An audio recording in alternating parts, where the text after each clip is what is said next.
नमस्कार मित्रों, मैं विशाल सिंह बीकॉम लर्निंग में आपका स्वागत करते हैं। आज हम आपको शेयर वारंट, फिर उसके बाद इसी चैप्टर के अंतर्गत difference between the share certificate and share warrant के विषय में बताएंगे। फर्स्ट आपको बताना है share warrant as a bearer. As a bearer मतलब जैसे चेक में ही जानते हैं, यदि आपको बियरर चेक दे दिया गया है तो आप बैंक से कैश पैसा बैंक कैश काउंटर पे पीछे 2 सिग्नेचर करके आप प्राप्त कर सकते हैं, क्योंकि बियरर चेक पर आपका नाम नहीं लिखा रहता है। तो आप as a bearer, share warrant का मतलब as a bearer means company द्वारा शेयर इशू किया जाएगा, लेकिन किसको इशू किया जाएगा उसका नाम नहीं शो करेगा। कंपनी अपनी कॉमन सील देगी, सिग्नेचर करेगी, नंबर ऑफ शेयर देगी, लेकिन कंपनी उस पर शेयर होल्डर का नाम नहीं दिया जाएगा। ऐसे डॉक्यूमेंट्स को कंपनी एक्ट की तरह से हम उसे क्या कहते हैं?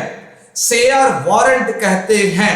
ये ओनली ट्रांसफर, एक दूसरे को आप ट्रांसफर करा सकते हैं। शेयर वारंट इशू करने के लिए कंपनी को अपने आर्टिकल ऑफ एसोसिएशन या सेंट्रल गवर्नमेंट से परमिशन लेनी पड़ेगी।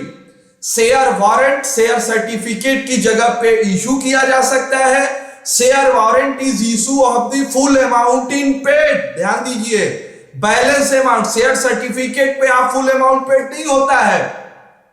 आप एप्लीकेशन मनी देंगे, अलॉटमेंट होगा, फर्स्ट कॉल होगा, सेकंड कॉल होगा, अगर बीच में बाकी है तो आपको सर्टिफिकेट नहीं इशू होगा। लेकिन share warrant in fully paid of the amount, वहां पर किसी भी प्रकार का कोई बैलेंस नहीं होता है। Bearer person in the share holder as a share holder माने कूपन ऑफ द डिविडेंड्स। इसमें कूपन मतलब लाभांश के लिए कूपन दिया जाता है जिससे आप डिविडेंड्स प्राप्त कर सकते हैं। नेक्स्ट हम आपको बताना चाहेंगे कंपनी एक्ट 2013 के अंतर्गत share certificate difference between the share warrant.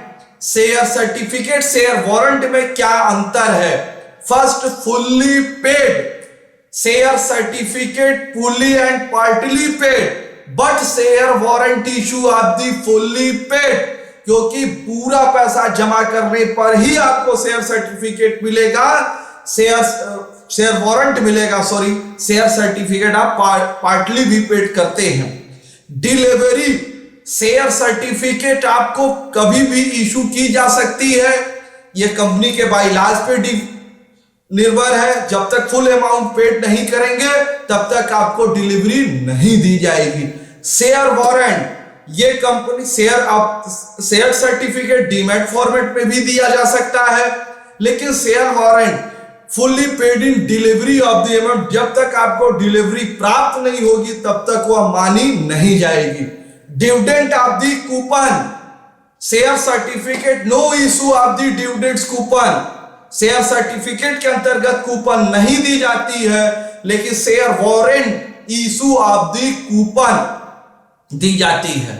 Member share certificate issue of the member in ownership of the company in voting right. वो प्रेफरेंस शेयर, इक्विटी शेयर होने पर भी कंपनी का वो ओनर माना जाता है, उसे हम मेंबरशिप कहते हैं। But share warrant is no member of the company. यह बायलॉज में डिपेंड है कि माना जाएगा या नहीं माना जाएगा, क्योंकि जब ये नाम ही स्पष्ट नहीं तो किसको आप ओनरशिप मानेंगे। एबिलिटी ऑफ द शेयर की योग्यता शेयर सर्टिफिकेट, क्योंकि मैंने बात बताई ये तो वोटिंग राइट, तो वो शेयर नंबर ऑफ शेयर गिने जाते हैं, कितना शेयर है, कितने वोट आप दे सकते हैं, उस आधार पे आपकी योग्यता बने। But share warrant is not ability, क्योंकि नंबर ऑफ शेयर यहां क्लियर नहीं होते हैं। Private company share certificate issue by public and private company to, दोनों इशू कर सकते हैं, दोनों को इशू करने का राइट है, लेकिन आपको शेयर वारंट इशू करने के लिए ओनली पब्लिक कंपनी होना चाहिए। Private company share warrant issue नहीं कर सकती। आज आपने मेरा पूरा वीडियो देखा, इसके लिए मैं आपको धन्यवाद कहता हूं। आप मेरे इस एजुकेशनल चैनल बीकॉम लर्निंग के अंतर्गत कंपनी एक्ट में पढ़ा रहा हूं। बैंकिंग के विषय में मैंने डिटेल्स देखा है, जिसको आप नीचे डिस्क्रिप्शन लिंक बॉक्स में भी जाके देख सकते हैं। या मेरे प्लेलिस्ट में भी देख सकते हैं। इसके मैंने पूरे वीडियो बनाए हुए हैं, एक एक डिटेल्स आपको प्राप्त। इस बीकॉम ई लर्निंग में आपको मुझे बड़ी खुशी से बताना हो रहा है कि मैंने कंप्यूटर के बेसिक कॉन्सेप्ट CCC के विषय में भी इस चैनल पर दे रहा हूं। आप लिंक पर जाकर के CCC, क्योंकि हर गवर्नमेंट जॉब के लिए अनिवार्य है, तो आप उसके भी सिलेबस को घर बैठे हुए पढ़ सकते हैं। Health is wealth. आप अपना स्वास्थ्य बनाए रखें। धन्यवाद।